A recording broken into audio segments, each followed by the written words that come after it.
Hola, boa noite. Soy Nico.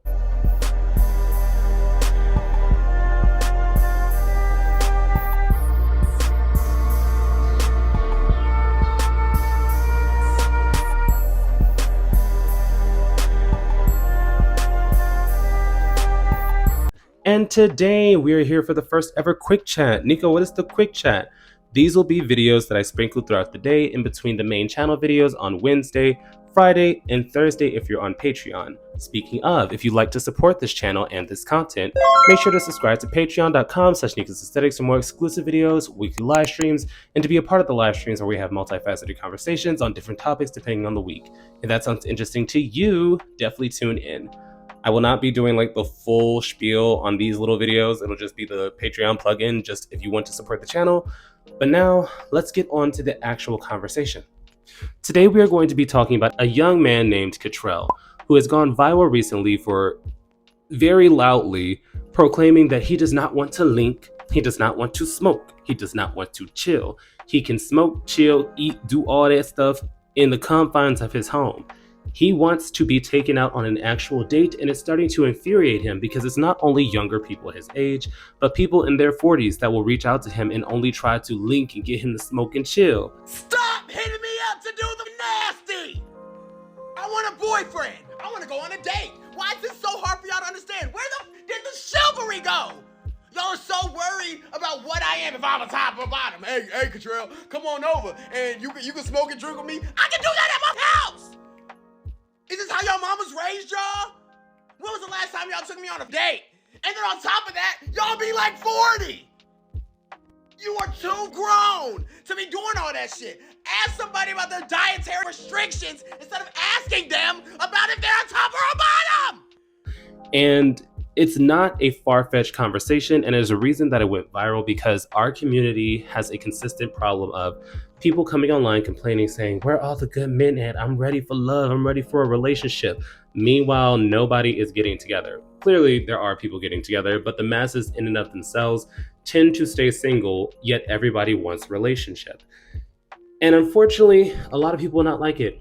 Nico, a lot of people are not going to like what I have to say about this, but it actually devolves down to hookup culture, in my opinion. Seeing as how a lot of people don't realize, or maybe they've forgotten, gay marriage wasn't even legal until I was in high school. Nico, I know, I'm showing my age, I'm cutting off the tree trunk, showing the rings, but I remember that gay was taboo until we had shows like Glee or Ugly Betty or what other gay-friendly shows were out then that became popular, basically normalizing gay people in the mainstream and or society at large, which was a very interesting moment. Nico, I remember the first time I saw Kurt and Blaine kiss on TV, and I was just like, oh my God, my little mind is blown. But it does make you question, why do so many people not know how to navigate relationships in their early to late 30s? And once again, hookup culture is mostly just we do our due, we go back to what it is in a real life. We're not really exposing ourselves and outing ourselves and taking on the extra social baggage that is being openly LGBT, because there is baggage and trauma that comes with it, unfortunately. So I usually give lenience. I'd say when I lived in Houston, I would date, but it would not be a traditional date. Nico, what do you mean? Before I started doing YouTube, I'd say, like when I was working in retail or before gay really became acceptable, I would date, but a date would be we're sitting in your living room watching a movie. Of course, we'd eventually move on to the physical because down in the South, you do what you do, but it consisted of being in a secluded space where we spent time together, usually physical interaction, because that's the only form of intimacy we know how to express, and we will call ourselves a relationship. And I've actually covered these stories on my channel where people will get into these relationships and they won't know how to actually navigate it. They'll basically be like, I agree to be your boyfriend within the first week of meeting because we're love bombing each other because we don't know how to properly express our emotions and reciprocate them. And then we fall out and it's usually messy and, drama, and then we don't speak again and we move on and repeat the cycle. And I'm not a relationship expert, but I have dated. At this point, I have been engaged before. And I think I told y'all about that. I don't talk about it often on this channel because I don't talk about my personal life, but I've been on dates now. I've had grown relationships. And I feel like that's also because of my new location. Seeing as how when I was in the South, it's still repressive. You do not see a lot of openly gay people unless you're in a city like Austin, Texas, which is the gay capital of Texas, but it is also very Caucasian.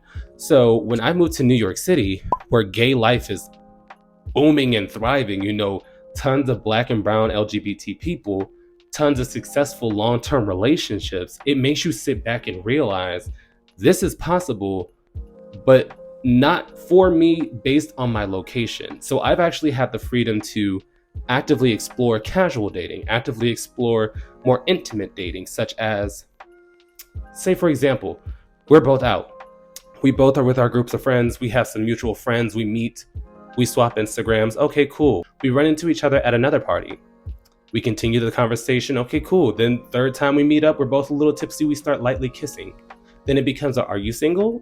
I'm single. Would you like to go out to eat? Then I went on a date to go eat with them. Then I went on a date to go get coffee. So it's like, it's a gradual buildup of actual dating that a lot of heterosexual people luckily have the opportunity to do while they are still young. But a lot of us did not have the liberty and or freedom to actually explore romance and emotions until we either moved out of our parents' homes or we changed states entirely. So it stunted an entire generation of queer people. Luckily, I've seen growing up, nowadays there are LGBT couples in high school, LGBT couples in college. They're getting to actually grow up with actual intimate experiences.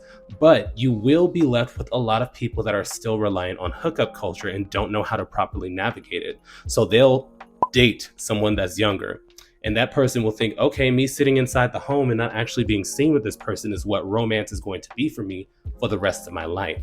So I do feel like some of those people that were hitting him up probably were horn dogs, if I'm being quite honest. But in this situation, a lot of people only know that as romance. So when he's like, I want to go out to eat, I want to go rock climbing, I want to go sing karaoke, because I've actually done those on dates, and it's such an eye-opening experience seeing somebody on a different level outside of we're sitting on a couch being quietly intimate, seeing them out of their element, exhausted, trying to climb rocks, or seeing them nervously sing karaoke, and you getting to see a true representation of who they are. Because I believe humans are like penguins. Everybody has a song. Everybody peacocks in their own way, be it dance, be it song, be it your energy. You have the capability to attract somebody just by being the authentic you. And I know this is like cheesy. This is not an after school special, but I just wanted to re-emphasize that when I'm attracted to somebody nowadays, sure, a pretty face, big, voluptuous figure, amazing. But for the most part, when I've gone on dates with people, it's been while I was out and I've seen them dance. Nico, I know that might sound weird, but seeing somebody let loose and just enjoy themselves and express themselves to music is so beautiful to me. And that's actually how I've ended up going and asking for people's information the past few times I've been on dates. But maybe that's just me. Maybe I'm just a hopeless romantic, but I definitely want to hear your opinions down below. Are you in the majority where people hit you up to go on dates and it's just, I want you to come smoke and chill. I want you to come be at my home, or we're in a secluded area and nobody will see. Sometimes it'll move past just the intimate touching, but for the most part, when people do that, I feel like their relationship is stunted unless they're both DL and willing to live in a secret lifestyle.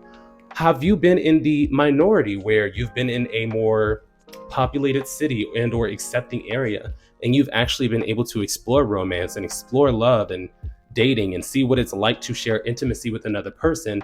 So now that you're no longer with them, you go back into the dating pool and it's filled with these people that are like, I just want to sit at home with you. I definitely want to hear your opinions down below, and I'll see you guys next time. Boop.